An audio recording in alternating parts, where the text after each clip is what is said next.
is Kathleen Thompson, and I work with SCORE in the Greater Hartford area.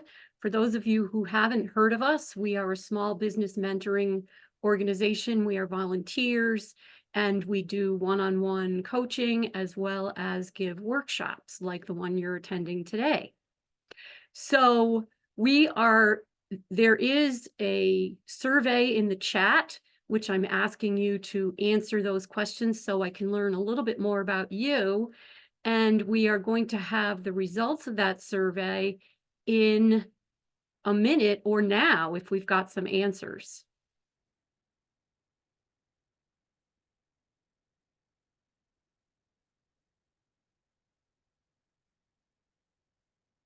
We have any answers, Kirsty? Nope, not yet, but the key is in there. All righty. Well, then we will get started with the session. I'm going to just close the chat so it's not interfering with my presentation, and we are going to get going. So picture this. Hold on. There we go. You are at a Chamber of Commerce happy hour, and there's plenty of time to mingle and network, and you are having a great time talking with some of your colleagues that you haven't seen in a while. And then all of a sudden, some guy just barges into the group and interrupts your conversation, introduces himself, and launches into hard sell mode with whatever it is he's selling. You can't get a word in edgewise. And even when he asks questions, they aren't really questions because he's just trying to talk more about himself. He can't wait to escape. You can't wait to escape. So finally, the guy leaves. And everyone looks at each other like this. Like, what just happened? So finally, you go back to your conversation, and then another guy comes over. This person waits for an opening in the discussion. He starts asking some questions about us and what's going on with our businesses. And he hears your friend Derek say that his bookkeeper just left and he needs to find a new one as quickly as possible. And so the next thing we know, this guy is helping Derek figure out how to find a bookkeeper quickly. So in the end, they trade phone numbers, and Derek says he'll call him tomorrow. And so after guy number 2 leaves, the group looks a little more like this. Now, if both were attempts at marketing, and they were, which one was more successful? No one wants to be on the receiving end of guy number 1 and have your faces look like the person on the picture on the left. And no one wants to think of themselves that way either. And yet, how often is what we post on social media the equivalent of guy number 1? That guy that we don't really want to be. And why do we do this? Well, especially since most of us wouldn't do it in real life, right? Well, sometimes it's because we don't know any different, and we know we have to post something, and so we just do whatever we think up. Or sometimes we copy what we see other people do, so we think it's okay. So one of the things that's important to understand is that all the social media platforms are constructed so that the people who keep people engaged and the posts that are the most engaging get shown the most. Because the social media platforms are free. They're free to you, and they're free to people who are using them. And as such, in a way, your social media content isn't your marketing, it's their marketing. It's the platform's marketing. Because if what you post keeps people engaged and on the platform for longer, then they're going to share it because it's marketing their platform. And the content that doesn't get promoted. So what do? How do you go from this to this? That's why we're here today. So first, the 3 pillars of social media success. Marketing principles still apply even on social media. And I have 5 marketing principles that I want to reiterate to you if you haven't heard them already. The first one is that it's not about you, it's about the customer. The customer is the hero, and you are there to guide them through whatever their problem is. The second important marketing principle that applies on social media just as well is that when you help people to solve a problem they know they have and they're actively trying to solve, now you have a better shot at people paying attention. And even if you're selling luxury goods, you're solving a problem, and the problem is status. People want more, or they feel like they're losing it and they want to get it back. So the more clear you are in your marketing about who you want to help and how you help them solve their problem, the better your marketing will be. And that's true of everywhere, not just social media.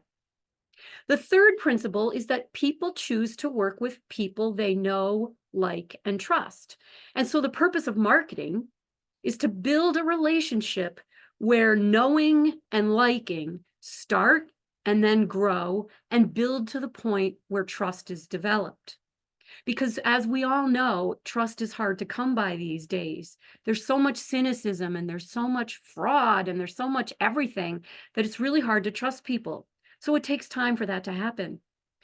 The fourth principle is there's a sweet spot of ratio between selling and relationship building, what we call brand marketing, or what we call delivering value to your customers.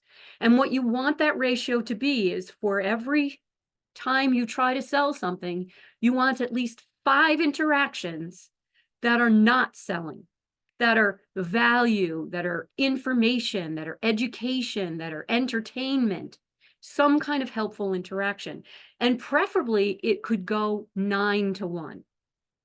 Now, interestingly enough, this is the same ratios that are true for any relationship you have in real life that have nothing to do with marketing or sales. That if you want your partner or your coworker or your friend to perceive your relationship as positive, you want a minimum of 5 positive interactions to every negative one, and preferably 9-to-1. The fifth marketing principle is practice the 3 F's, which are facts, feelings, and fun. And the more F's you cover, the better off you are. So those are marketing principles that matter everywhere you go, including social media. The second one is it's meant to be social, which means it's meant to be human. Because remember, the primary purpose for every single one of these platforms is to help people connect with others that they know, like, and trust. Marketing and sales were added to the platforms later so they could generate revenue. So the more you recognize that people don't want to interact with businesses, they actually want to interact with humans, the more human and social you'll end up making your posts. So your goal on social media is to interact with people as much as possible, not just push content out to them. Because pushing is selfish and it really gets boring and people just scroll by. And it becomes about you and not about them. And as you just heard, that goes against good marketing principles. So remember this. What would you do if you were in person? If you were at that gathering at the Chamber of Commerce, what would you do to not be guy number 1, but to be guy number 2? And now try to translate that online. And then know that every platform is different. And so part of translating it online means to understand the language and the style and the feel of that platform so you speak it like a native. Don't just create one piece of content and then publish it everywhere else, because that's not showing respect for the platform.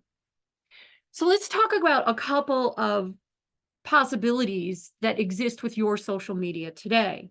Like, what if you already have a large following or audience away from social media and you're just getting started with social media itself?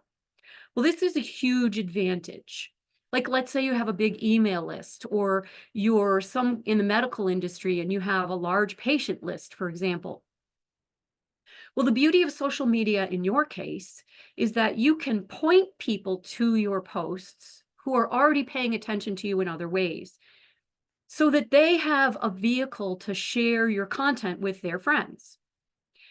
So it's kind of like a wonderful spiral. If you start at the bottom and you say, oh, I just started an Instagram page or a YouTube channel on whatever your topic is, and it would be awesome if you go there and like it and share it with your friends. And so then they go, oh, this is cool because it was hard for me before, but now it's easy because I'm already there.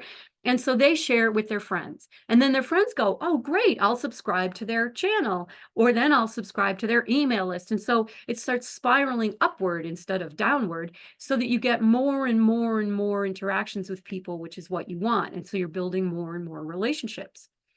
Now, what if you have no following at all? You just started a business, you just created a business page, and you have 0. And maybe you have a personal page on whatever platform you're talking about, but you're starting your business from scratch. Well, logically, you would try to invite all your friends to migrate over to your business page. And several of them may. Probably not all of them, but several of them may, which is great, sort of. But some of them might do it just to be polite because they like you and not because they really care about what it is you're doing. So if they don't regularly engage with your content, it's not going to help you. Simply having subscribers these days doesn't help you anymore. You have to assume that you're starting at 0 and try to grow it over time using other methods. And we're going to go into some of those methods in a bit. The third pillar is that it can take a long time to build a personal relationship in real life, and it takes even longer online because people are inundated with so much else besides what you're giving them. And also, it's important to understand that social media is just one prong of a comprehensive marketing plan. So you don't want to pin all your hopes on hitting it big on social media if you're starting from nothing or just with just your friends. It takes a lot of repetition for a year or longer if you're starting from 0. And many YouTubers say that they really didn't hit it until after 3 years. So you want your marketing plan to include other tactics besides social media in order for your business to grow. Now, your ultimate goal with social media is to direct people to your real home, wherever it happens to be, whether it's your website, whether it's your email list, or whether it's a physical store if you own a restaurant or someplace where you want people to visit. Once they're in your house, it's easier to chat with them. It's easier to market to them. And so treat social media as part of a funnel to get them where you have a little bit more control than you have over the social media platforms, because they can change whenever they want. And as we all know, they do. So now we're going to talk about how to design engaging marketing content. And we're going to start with a couple of reminders. The first is, it's not about you, it's about the customer. Remember, they're the hero, you're the guide. You are going to show them the way to whatever the perfect life is in your scenario. The second one is a reminder to use facts, fun, and feelings. And the more your content employs facts, fun, and feelings, the more likely it is to be engaging. So how can you do this? Now we're going to talk about how you do this, because you might be saying, great, but I don't get it. Well, there are 2 really important ways you can use the 3 Fs. One is to use your natural advantages, whether it be the advantage of your personality or the advantage of what you do for your business. And the second one is you can double down on quirks that you might have, especially if you can't think of any natural advantages you might have. And I have 2 great examples of people who do this. The first is Caroline Packard. She's a physical therapist, and she has a decent number of followers. I heard about her from a friend. Now, you can see what she says she does on the screen, and there are certain things about her that are pretty generic. One, that she's a physical therapist. On LinkedIn, I found 671,000 physical therapists. There are probably more on Instagram, but they wouldn't give me a count. She's also a mom. She says she's a mom, and there are millions of moms posting on Instagram. So that doesn't make her unique. But here are some things that do make her unique. She specializes in pelvic floor challenges, which is a pretty narrow niche. She has experienced the problem herself, and she has worked to find a way to solve it. So she speaks with authority as both a physical therapist and a mom, because any of you who are in the audience who are a mom know that this is a common problem after you've given birth. She had the problem, she figured out how to solve it, and now she helps you. And the third reason that she stands out is because she gives away almost all of her content. She almost never promotes what she sells. You kind of have to look for it. So how does she do it? Well, here's one of her posts. It's a video, so I took a screenshot of one of the images in as part of the video. She uses the natural advantage that a physical therapist has, which is you can teach people stuff. There's an almost unlimited supply of teachable content when you're a physical therapist because there are umpteen exercises you can show people how to do. Her teaching includes both facts and feelings, as you can see on the screen.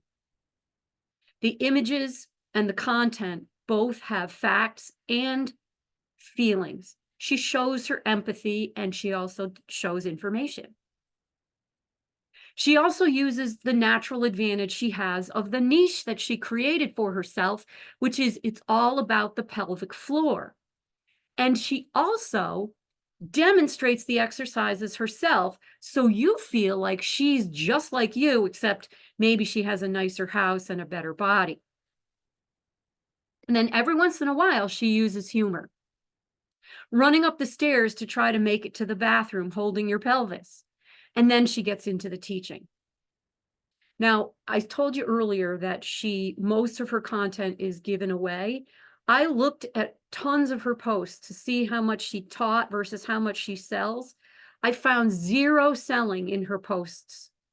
The only place I found something for sale was in her bio. And the only thing she has that's kind of like asking you for something is an occasional little thing at the bottom, which isn't even on all of them. You can see at the bottom of this one, sign up for my email list. That's it. So it's 99% free content. All right, now we get to something that doesn't have a natural advantage, like dried fruit, because it's kind of generic. You kind of don't care that much about what brand it is. If you're going to eat dried fruit, they all look sort of the same. In fact, this website I went to didn't even tell me what the brand was. It was like, you want dried peaches? You got dried peaches. So you'd think, well, they're all the same, right? So how are you going to market this? Well, introducing ugly fruit. You can already see, this is the package. You can see by the packaging that they're different from other dried fruit companies, even though the fruit looks exactly the same once you open it. They're using fun to differentiate what otherwise wouldn't be any different. They're calling themselves ugly because dried fruit is kind of ugly compared to a nice, juicy, round peach. And they're using facts and feelings to differentiate themselves by talking about that they're upcycled and that they're preventing all kinds of waste, which will appeal to someone who cares about the environment. And so they're appealing to your emotion. The back of the package is no different. I underlined some of the pertinent phrases. They use feelings. We were born on a tractor. You can just picture an actor talking about it. And we determined to find a better way. The facts, how many millions of pounds of fresh produce are thrown away all the time. And then fun, never judge a fruit by its cover. So it's using a play on words. Also, at the bottom of the back of the package, they did the same thing. They're like ugly fruit, beautiful on the inside, and then they use another play on words. Pit happens. We all know what they mean, and it's perfect. And then they throw some facts in about, yeah, there might be some pits in there, so watch out. And then at the very bottom of the back of the package, they go back to the ugly theme and say, we're even uglier on the internet. It captures your imagination right away. You're laughing when you look at the package and it makes you want to buy it. This is one of their posts on Instagram. It's also a video. And in this case, you can see how they use facts, information about how the company name got started. The video itself is pretty funny, so you get the idea of the humor keeps showing up here. And their posts are a lot like this. Now, what I did was I also did the same analysis here that I did on the original one with the physical therapist. And I analyzed how many are fun and educational versus selling their product or some combination thereof. And what I found was this: about 3-to-1 were pure education to selling something, which isn't as good as I suggested you do at 5-to-1 or 9-to-1, but it's certainly a lot better than 1-to-1 or all selling all the time, and all you do is show discount codes as to how you can get stuff for cheaper. So what have we learned so far? We've learned to use your advantages. For example, if your business naturally lends itself to social media, like you can regularly teach something, which is fact, if you're a physical therapist, as you saw, or if you're a financial advisor, or if you teach about nutrition, or if your business is naturally fun, like you're in the entertainment industry of some kind, or you teach dance classes, or if your business is naturally emotional, that relates to feelings, like it's a charity of some kind, or you're a photographer and it pulls on the emotions. What I want to suggest you do is, if you have one of these natural advantages, that you include at least one of the other in many of your posts. Because if you don't, then your posts will become one-dimensional and people will get bored and start not paying attention to them. Now, a second advantage is if you have a unique niche. So even if it doesn't lend itself quite as much to social media, but you have a niche like pelvic floor problems, people are going to look for you if it's something that they desperately want. And like I said, the pelvic floor physical therapist is a perfect example. What you want to do is make sure, if you're doing that, that you clearly state what your niche is in your bio or about section, depending on the platform, and then post about it regularly and use keywords that include what your niche is. Don't just put it in the bio, but put it in the posts, and post regularly and on a schedule so people know they can count on you, because that helps to build trust. So if you don't have those advantages, you can still use social media by doubling down on your quirks, as we said before. You can find something humorous about what you do. It can be directly about the product, like Ugly Fruit, or it could be something else. It could be about your personal look or vibe even. There's a designer whose name is Chris Do, and he's popular on YouTube. He's super nearsighted, he's bald, and he's really thin. So he said, I'm not what a lot of people would consider handsome, and I have to wear glasses, so I'm going to just make it into a thing, and I'm going to turn it into a quirk, and I'm going to double down on it. So he wears really thick black glasses and funky hats and baggy pants. So he took what could have been a negative and turned it into a positive and used his quirk so he's instantly recognizable, even in the thumbnail. Now, I've talked about what to do. Here's an example of what not to do. This is another physical therapist. Now, you can see this post. What's not so great about this post? Well, they're saying they have a new blog post, but the blog post isn't here, it's somewhere else. You have to go to their bio to click on the blog post, which is going to take you, the reader, away from the platform. So number one, the platform is not going to be happy that you're trying to send people away from it. Number two, there's nothing actually helpful about this post at all. It's describing the problem, but it's not even describing the problem in a way that's going to make me feel anything, because I still have to go to the blog post to have the problem described. And there certainly aren't any solutions here. So it's giving me nothing. So what could possibly work better than this approach? A series of images as opposed to one, and you'd still put text, but a series of images, starting with the title that they had, 4 reasons you might not be sleeping well, with a picture that evokes a little more emotion than theirs did. And then now you're going to actually list the 4 reasons in separate images with the text on top of it. And the images are going to be visceral. Your bedroom's too warm, late night snacking, blue light at night, not enough exercise. And then the last one has some actual solutions as to how you could help somebody solve their problem right away.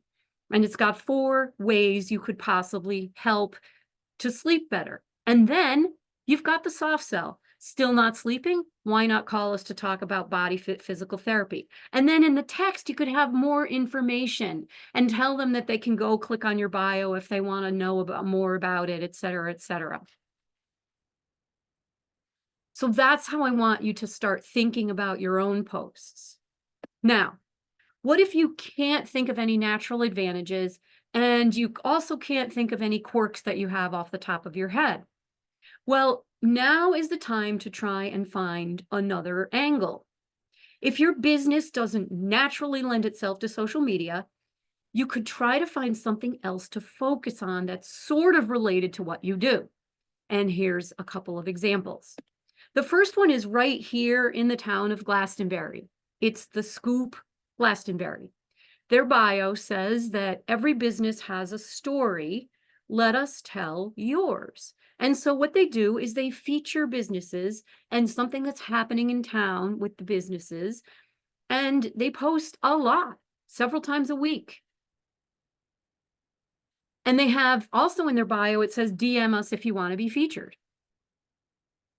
And their posts are pretty successful. A lot of people like them and comment. What you do not see here is that this is actually run by 2 women who are real estate agents with William Ravis, which is an entirely separate business from this. And the only way you find that out is when you go to the Scoop's website, which is in their bio, and you scroll down and they tell you. So they decided, I don't want to just post houses like every other real estate agent. I'm going to do this other thing. And do you think that this is helping them find listings and find buyers? I have a feeling it is, otherwise they wouldn't be doing it. Another one is a photographer. We already talked about how photography lends itself to feelings, but there are tons of photographers, especially on Instagram, which lends itself to pictures. So this photographer decided to double down on fun and even put it in their name. And yet, interestingly enough, when you read their bio, you can see it says the funniest photos of wildlife used to promote sustainability. So they have a serious purpose, but they're using fun to get noticed, and the fun is also making you feel something. So great. Those are 2 successful people already on social media. And now I thought, well, let's take some other examples right now of a service business and a product that you might sell, where you might go, ooh, this one could be a little harder, like a dentist. So you're a dentist and you say to yourself, okay, so I can post educational videos and posts about flossing, brushing. I can show pictures of people's smiles. And okay, I do that for about 2 months and now I'm like out of ideas. So what I suggest when you're trying to find something sort of related, like the Scoop did and like the photographer did, is find the funny or engage the heart. So find the funny if you're a dentist. A couple of things I just thought of off the top of my head was you could post pictures of dog smiles as often as you post pictures of people smiles, because dog smiles are kind of funny. And then you could even take it a step further by advertising that you give away dog teeth cleaning biscuits to anybody who comes in for a cleaning. So they not only get a toothbrush and dental floss, they also get a dog teeth cleaning biscuit if they're a dog owner. And then wrap them in nice wrapping. Take a picture of the patient with their permission, of course, smiling with the biscuit that they're going to give to their dog, and then have the patients submit pictures of the dog getting and eating the biscuit and tag you. So now you've created this interesting and funny and quirky dialogue going on between you, your patients, and their pets. Another thing you could do to engage the heart that isn't so funny is to show smiles from all around the world, especially smiles of children, and talk about how smiles are a way to connect with each other and tell people, encourage people to smile at people on the street, even create short videos about smiling. Now, what if you sell a granola bar? Granola bars, kind of generic, unless yours is a funky flavor like Razzle something berry. But you could find the funny by having people post pictures of themselves holding your granola bar as they travel, or in weird yoga positions or something like that. And you could have them either send those pictures to you and you would post them and tag them, or they post the pictures and they tag you. Either way, there's now an interaction between you and them and the people that they are friends with or who follow them. You could even have a contest every so often for the funniest pictures, the farthest away, or the weirdest place that you stored a granola bar. You could engage the heart by showing the bars being given away to a friend or to someone on the street, or that a group who was going on a mission trip ordered 2 boxes and gave them away on their mission trip to the people that they were visiting. Or it could be totally unrelated to the product and be about you as people who run the business and show how you engage with your local community, especially if it's food related, like a soup kitchen or something like that. And you could encourage other people to do the same thing. So you can see that sometimes it's about exactly what you do because it's interesting enough or quirky enough or something enough to be different enough. And if it isn't, there are ways to incorporate that into what you do. So the nitty gritty. Remember, social media is free and the platforms are not there to help you, they're there to help themselves. So the more you help keep people there, the more they're going to promote your content, which means people have to not only like it, but they have to be moved by it and respond to it in some way. Likes are good, comments and shares are better. So it's funny or emotional or helps them with a problem they have, and they're much more likely to respond. The platform cares that you keep people on the platform. So if you post on Facebook or LinkedIn with a link to your YouTube video because you're trying to promote your YouTube channel, it's not going to get promoted as much as a video that is natively on the platform. Now, the problem is if you really do want to promote your YouTube channel, or you really do want to send people to your email list, you kind of have to try and do both things at the same time. So what I suggest you do in that case is make your post be all about the platform you're on. So for example, post a video, even if you have the same video on your YouTube channel, post the video directly on your platform, the platform you're on, LinkedIn, Facebook, Instagram, wherever. And then have a link to your YouTube channel and say somewhere in the comments or wherever, want to see more like this? Go over here. Or want to get emails so you get notified every time I post a new thing? Go over here.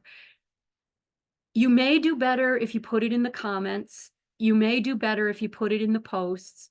I don't know how each platform is going to respond if you have native content plus a link directly in the post versus native content in the post and the link in the comments. So you're going to want to experiment with that a little and see how it goes.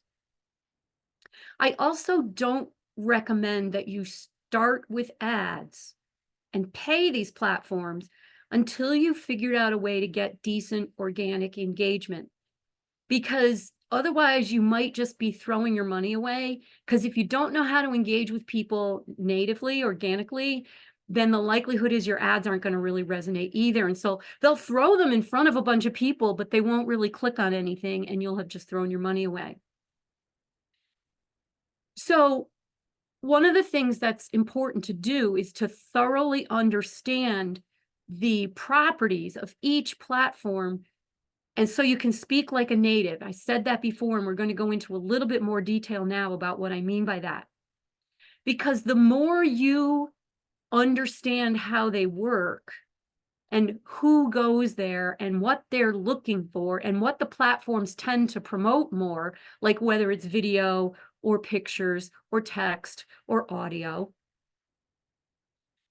And the more you create content that's like that, the more engaged people will become. So if you don't know how it works, you can use AI tools to help you. You could use Google's AI tool or Microsoft's, because both of them are connected directly to the internet. And this is what I did to show you an example. I used the dentist practice as an example and said, what would you do? And it gave me a very, very long answer, which I cut short for purposes of this screenshot. But then I said to myself, they could be getting this information from like blog posts in 2012 for all I know. So that's not going to be necessarily that helpful. So I revised my question and asked, well, can you limit it to what's actually working in 2024? And so now I got a different answer. And so if I took both of them and used the general principles that I got from the first answer and more specificity that I got from the second one, it gets really helpful for me to understand what's actually working on specific platforms right now. And so I would suggest that you do something similar. And the reason for that is this. These are relative sizes and shapes of just how the images are different on the different platforms. So if you took one picture and you said, oh, I'm going to post this on all these places, you can see what each one would do to your picture. In some cases, it might not matter that much, but in other cases, it might totally wreck the picture. Especially if you crafted it with text on it so it looks just so, and you did it for Instagram, and then you posted it on LinkedIn, and now it looks really weird and it's all out of shape. And it's even worse with video. If you've ever done this, you know what I mean. If you make a video for YouTube, which you can see goes the long way, and then you post it on that same exact video without redoing it on Instagram, now you get this long video at the very top of the screen and the rest is all black. The same is true for other things about other characteristics about these platforms. LinkedIn, for example. If you are selling to other businesses, LinkedIn's a logical choice to start off with. People who are thinking business go there for information. And it's also good because hardly anyone posts on a regular basis. They post more randomly than not. And you can post a newsletter directly on LinkedIn that people can subscribe to. So if you have a bunch of contacts and you start a newsletter, you can invite them to subscribe to your newsletter. And if they do, not only are they going to see it on LinkedIn, but they're going to get an email from LinkedIn about your newsletter when it comes out. So it's got a lot of potential. And not very many people take advantage of this, which is awesome. On the other hand, it can be really slow growth because there aren't as many people on LinkedIn that are on other platforms, number one. They don't necessarily spend as much time there. They don't spend as much personal time there. And your content cannot be like the content you posted on the other platforms. It has to be crafted especially for LinkedIn.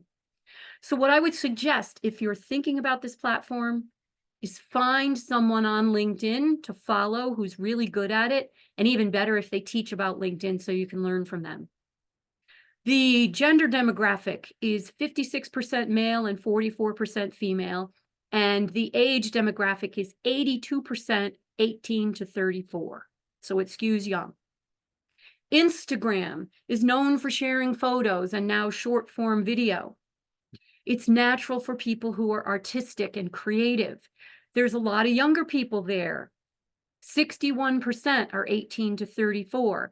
It skews slightly more female at 55%. YouTube is an outstanding place for teaching and entertainment. It's a great search engine. When people search, they get better results on YouTube than they do on the other platforms because it's Google. It's also hard to grow there because more content is posted there than pretty much anywhere else. But once people start searching for topics using keywords, if you have a small channel, you might get found as long as you use those keywords when you're crafting your content.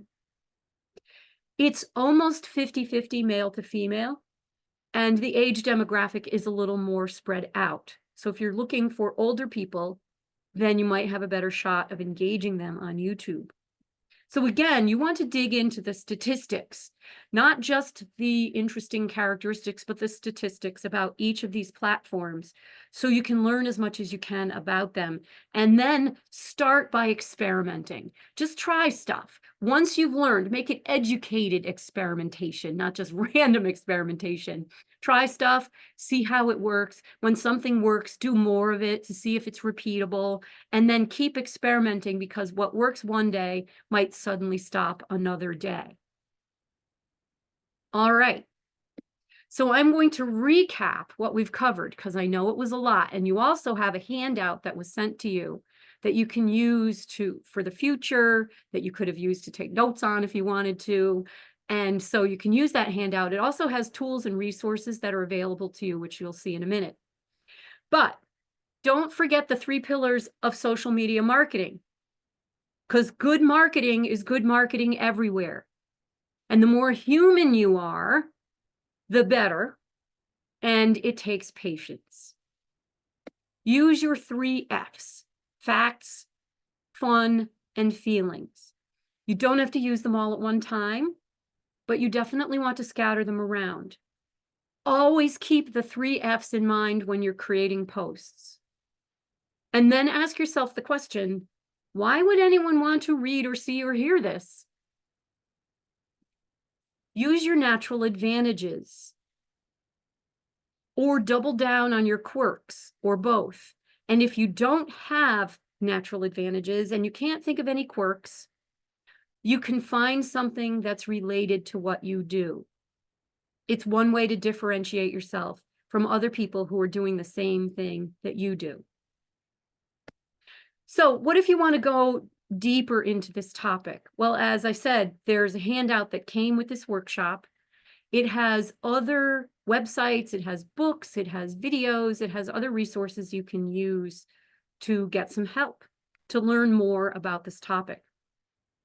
The link for SCORE, which is at the bottom of what you see on the screen, has not only the ability to get a SCORE mentor, but also has recorded and live workshops on this topic. You could just go to the SCORE website and type in the search engine social media, or a particular one like Facebook or Instagram or whatever, and find what you're looking for. Now, if you're just getting started in business and you realize that you're not even to the point of really doing much with social media yet after hearing what I'm saying, it just so happens that our chapter of SCORE is teaching what we're calling Startup School for 6 Mondays and Wednesdays at noon, starting on March 18th. And you can find the link that's shown on the screen and also in your handout. I'm one of the 4 instructors. There are 3 other SCORE mentors who are joining me in this series. And it's going to be great for anyone who's just getting started. Even if you've been going for maybe 3 to 6 months, or even up to a year, it's probably worth it. You can also get a mentor to work with you one-on-one, and it's the same link to request a mentor. Now, if you've been in business for a while, like 5 or more years, and you've been trying to grow past a certain point and you're stuck in your growth, I also do paid business coaching for people that might meet your criteria. And it's not limited to marketing. My specialty is helping you break the log jams wherever they happen to be. So whatever's preventing your growth is where we would focus. So with that, we are going to go to Q&A. But before we do, I want to leave you with this. Be social, be human, because we all need a lot more of that. All right, Q&A time. I am going to keep sharing my screen only because you may want to refer to a specific page on the presentation. And if nobody does, I'll stop so it's easier. But we might have some questions in the chat, which is great. And if you want to ask a question out loud, by all means, go ahead and speak up. We'll start with the chat questions. First, can you talk about how to tell if something worked? How you tell if something worked is one, by looking at the posts themselves and see if people are sharing and commenting, and it's not just bots or spam. Like every time I say a post on Instagram is in Connecticut, I get a spam bot telling me to DM it on someplace. That doesn't count. The second thing is virtually all these platforms, when you create a business page, have analytics that you can look at, and they will show you your statistics of how much engagement you've had over time and on individual posts, et cetera, et cetera, et cetera. So that I would base it on both those things. What you see when you respond, because you want to make sure when you post, if you want engagement, you got to go back and actually talk back with people so it becomes a conversation, not just post and ignore it and pretend, and just go on. So it would be those two ways. Do it natively within the platform and then use your analytics. And if anyone has a follow-up, if you have a follow-up about that. Well, I would also add to that if you are like trying to get people to come to an event, have some sort of feedback form that would indicate how they heard about the event and see if anybody heard about it on social media. And also, if you're linking to something, say on your website, one thing you can do to see how effective it is, you can actually create a duplicate page that looks exactly like a page that's normally on your website, but has a different link that only came from your social media posts. So it's duplicative in a way. And if you can't do it yourself with your own web tools, it's going to be a little bit harder, because I do that all the time. If I'm on someone's podcast and I say, oh, if you want my free whatever, go to this link, and I'll name the link, the name of the podcast. It'll be KathleenAnnThompson.com/Joe's podcast. And so I know how many people actually came there because I can see how many people came to that page. So that's a really good point. Thanks for bringing that one up. What else we got? That was all for questions in the chat. But yeah, anybody can now unmute if you have a specific question to ask out loud.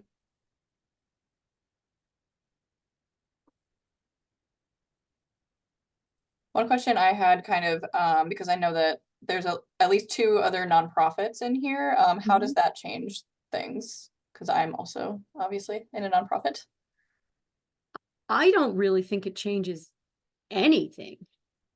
Because there is the only difference I would see is there isn't that 5-to-1 posts of education versus selling, because everything's free. I guess that's the question. When the product is free, how does that?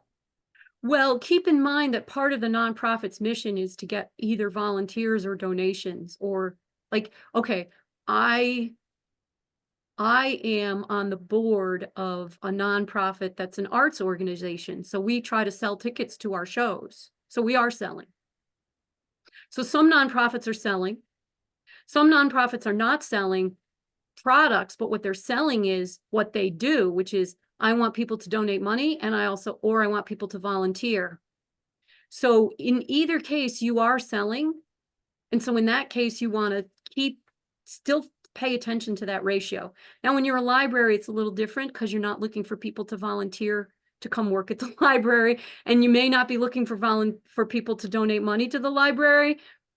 But so it's different. But so each nonprofit's going to be different, because the mission of your nonprofit is different. So if it's appropriate, you want to think about that ratio. And if it's not, you don't have to worry about it. But you still want to think about the 3 Fs, Mhm. right? Yeah. Yep.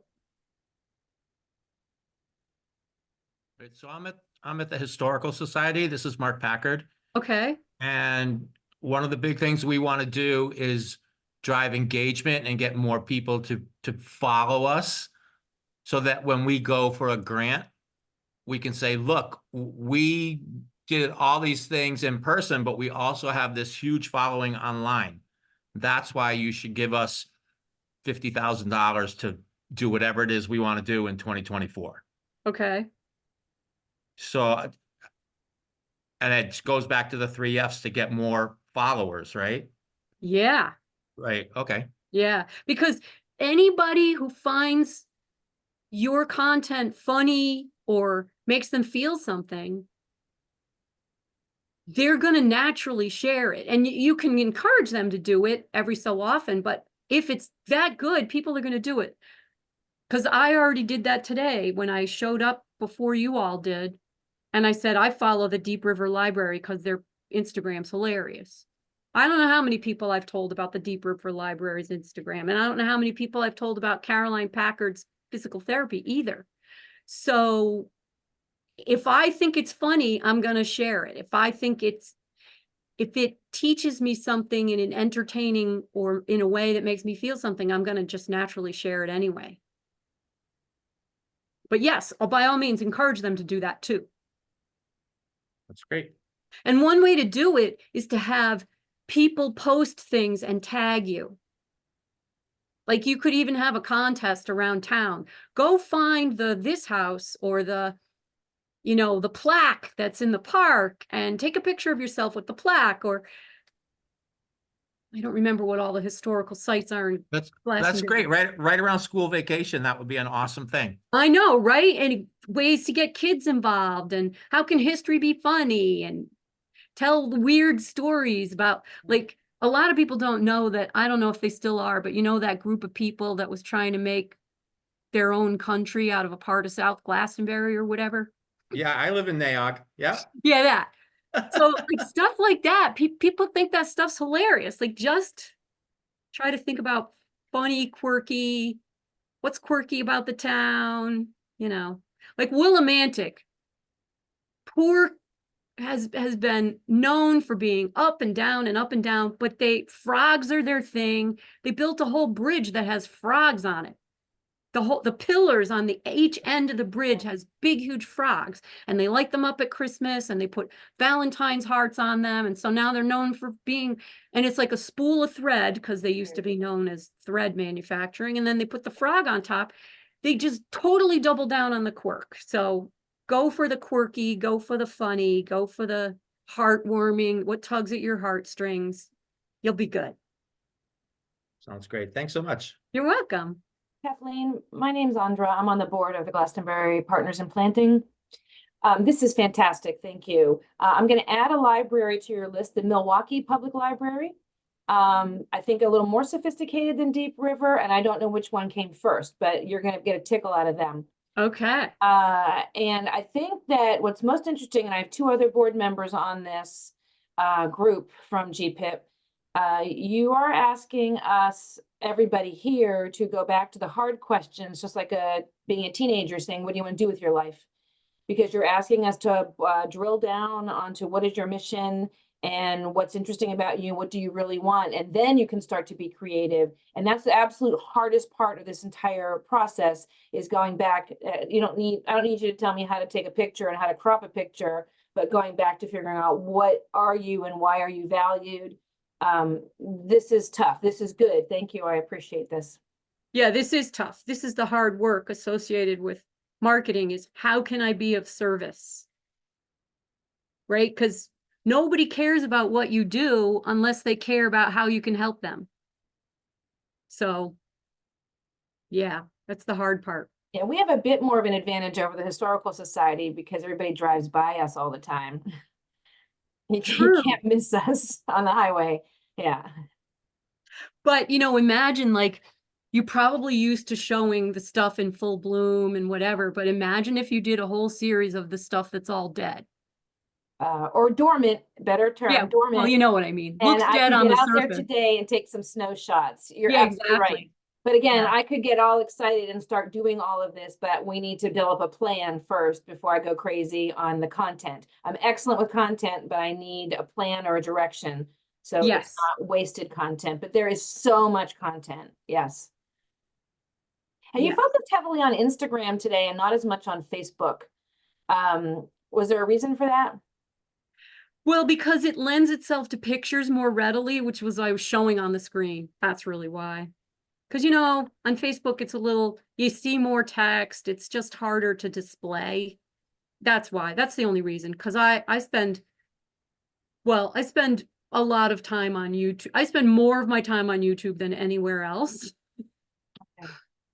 And then I would say Facebook and Instagram and LinkedIn would be next. Okay. Me Thank you. personally. Well, we are already on Facebook and just not struggling, but just elementary level participation there. I'm trying to encourage Instagram, but having the YouTube content too, and having those things all be married together but not duplicitous is the challenge. Yeah, and in our case, you said Yes. the demographics.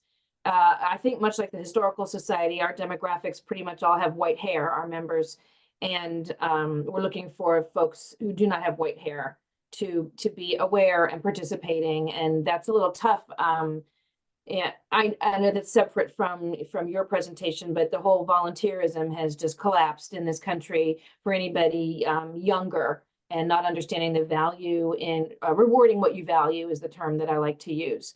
So that if they value the buildings around town that are being preserved or the programs that the Historical Society does, or if they value my garden up on the highway, then they need to reward that or figure out a way to participate in that. And I think that that's a level of education that we as adults need to teach the younger generations to be involved in this before they even pick who they're going to get involved with, but to understand that they need to participate to have this go forward. And you're Yeah, that is squinting at me. You're like, what? that is definitely a challenge for a whole host of reasons that would be another Oh, hours discussing. But yes, and it's always a challenge. Like Facebook lends itself to the older demographic because that's where more of them are. mhm. More younger people use Facebook primarily for groups because groups are easier on Facebook than pretty much everywhere else. You can create groups on LinkedIn, but not as many people care about them there. So if anybody who's thinking of trying to have a very engaged audience, creating a group is probably a good way to do that because it's going to be more interaction with each other and they're more likely to see it. Mhm. Yeah. So, Can Any- you talk about like the aging of posts? So you put some content up and is one platform better than the other for people to be able to go find it later? And so you put up something that teaches something to somebody. Would YouTube be a better place because people they search Yes. more on YouTube? they're searching on YouTube and its keyword searches are a lot better. So Old Instagram stuff is less easy to find. Instagram has totally demoted the way hashtags work now, where they only show the popular ones. So if you're a small channel, no one will see your hashtags. Facebook, the stuff gets buried unless you pin it. Like many of them, the good thing about Instagram is that they've got that section at the top of the screen, like just below your bio, where you can put stuff that you want people to pay attention to. So, and you could even have a start here. You can pin posts on Facebook. I believe you can pin content on LinkedIn too, but I'm not 100% certain. So that's the kind of thing you're going to want to research is how can I keep certain content up? But the beauty about YouTube is if it's educational and it's not dated, if people put in those keywords, they'll find it 3 years later. Right. I keep getting videos, sent to me that are 2 and 3 years old. Right, I think, yeah. So if our video stuff, I think on the YouTube would be the way to go. It's the Historical Society after all, it's timeless.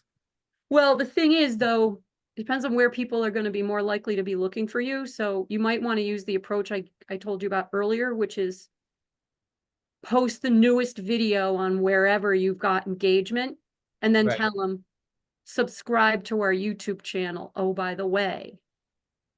Yeah, that And sounds like, and that put the sounds notification, great. and then turn the notification bell on.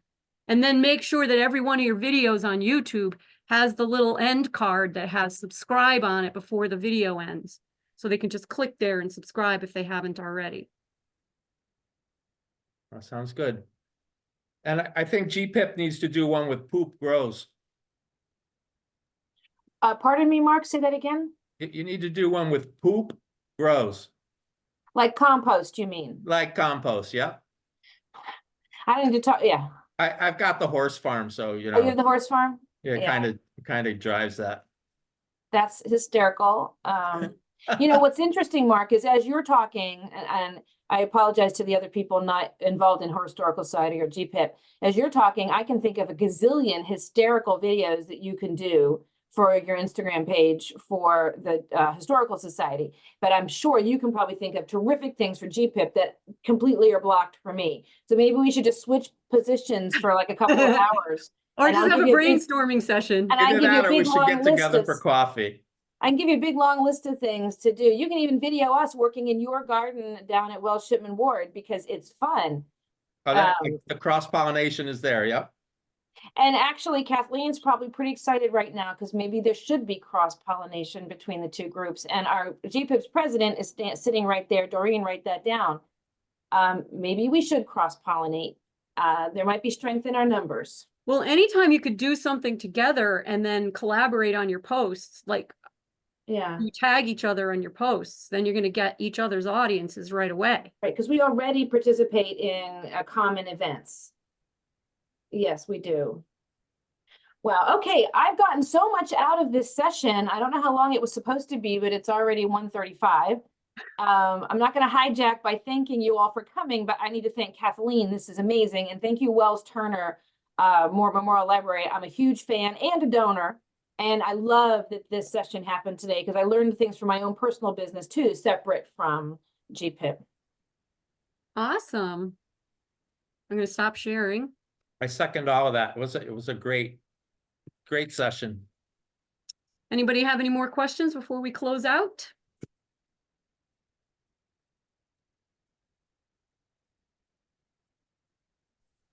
All right. All right, thank you everyone for coming. I'm glad you guys got a good amount of stuff out of this. I think it was very informative. Thank you, Kathleen. Oh, Thank you're you. so Take welcome. care.